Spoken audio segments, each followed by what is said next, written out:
নমস্কার, আমি Pintu Ghosh. Land surveyor Pintu YouTube চ্যানেলে সবাইকে স্বাগত জানাই। আজ আমার আলোচ্য বিষয়বস্তু হলো,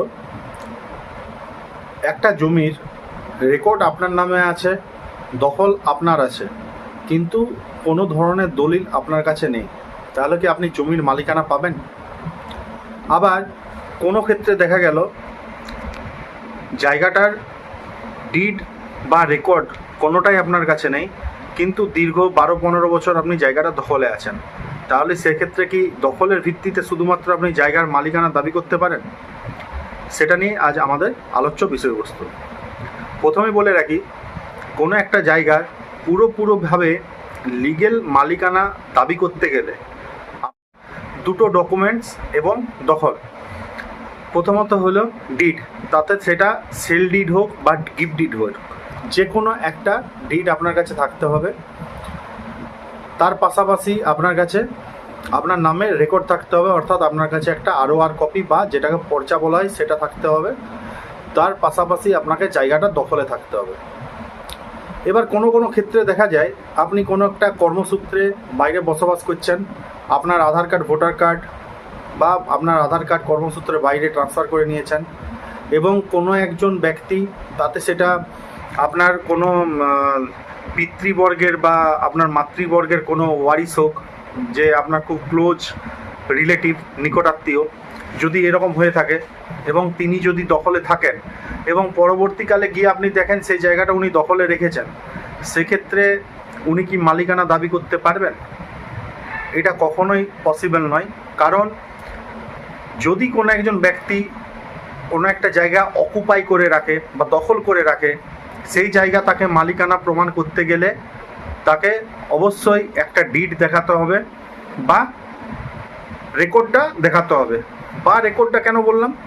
কারণ ওয়ারিশ সূত্রে সে যদি কোনো একটা জায়গা পেয়ে থাকে বা ওই জায়গাটা যদি ওয়ারিশ সূত্রে পেয়ে থাকে, বাবার কাছ থেকে হোক বা বাবা মারা গেছে তার কাছ থেকে হোক বা দাদু মারা গেছে সেখান থেকে ওয়ারিশ সূত্রে হোক, সেক্ষেত্রে তার কাছে ডিড থাকা পসিবল নয়। সেক্ষেত্রে শুধুমাত্র রেকর্ড অর্থাৎ ROR কপিটা থাকলে এবং দখলটা থাকলেই যথেষ্ট। কিন্তু যদি সেই জায়গাটা তার কেনা সম্পত্তি হয়, তাতে সেটা সেল ডিড মারফত হোক বা গিফট ডিড মারফত হোক, তাহলে অবশ্যই তার কাছে দলিল থাকা আবশ্যক। কারণ শুধুমাত্র যদি ROR কপি এবং দখল থাকে, ডিড যদি সেক্ষেত্রে না থাকে, তাহলেও কিন্তু সে পুরোপুরিভাবে মালিকানার দাবি করতে পারবে না।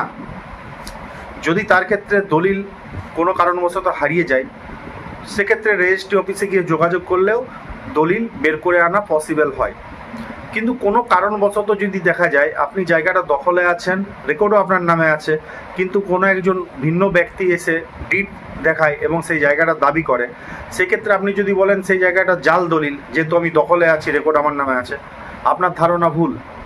আপনাকে তার যে দলিল আছে সে দলিল যদি মিথ্যা প্রমাণ করতে হয়, সেক্ষেত্রে আপনাকে অবশ্যই আপনার যে সেল ডিড বা গিফট ডিড যেটা আছে সেই ডিডটা অবশ্যই বের করে দেখাতে হবে। নাহলে কিন্তু আপনি শীঘ্রই, যদি সে সিভিল কোর্টে গিয়ে কোনো একটা মামলা দায়ের করে, আপনি কিন্তু জায়গাটার মালিকানা অবশ্যই হারিয়ে ফেলবেন এবং জায়গাটা আপনি দাবি করতে পারবেন না। সেই জন্য অবশ্যই একটা জায়গা আপনি যদি দখলে থাকেন, আপনি যদি ভেবে রাখেন যে সেই দখলে আছেই আমি, অতএব আমি জায়গাটার মালিক হয়ে গেছি 12 বছর, 15 বছর, 20 বছর, আপনি কিন্তু কখনোই এটা পাবেন না। আপনাকে ডিড অবশ্যই দেখাতে হবে। যদি ডিড থাকে তবে আপনি 100% মালিকানার দাবি করতে পারবেন, আদারওয়াইজ আপনি সেই জায়গার মালিকানা দাবি করতে পারবেন না। মেবি যার কাছে ডিড আছে বা রেকর্ড আছে, সে যদি যে সিভিল কোর্টে মামলা দায়ের করে, কিছুদিন সেখানে মামলা চলবে এবং সেই জায়গা হস্তান্তর হয়ে যাবে, আপনি সেই জায়গা ছেড়ে দিতে বাধ্য হবেন।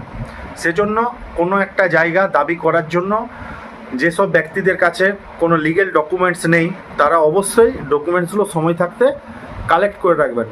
কারণ ROR কপি আপনার কাছে রেকর্ড যদি হয়ে থাকে, ROR কপি একদিনে বেরিয়ে যায় আপনার নিকটবর্তী যে BLR অফিস আছে সেখান থেকে, এবং ডিড যেটা আছে, ডিডটা 5 থেকে 6 দিনের বা 1 সপ্তাহের ব্যাপার। ওটা আপনি যদি রেজিস্ট্রি অফিসে গিয়ে কোনো ওখানে যে আবেদন করেন, বর্তমানে সেগুলো অনলাইনেও পাওয়া যাচ্ছে, সো আপনি ওগুলো ওখান থেকে কালেক্ট করে রেখে নেবেন, পরবর্তীকালে না হলে কিন্তু কোনো একটা সমস্যার সম্মুখীন হতে পারে।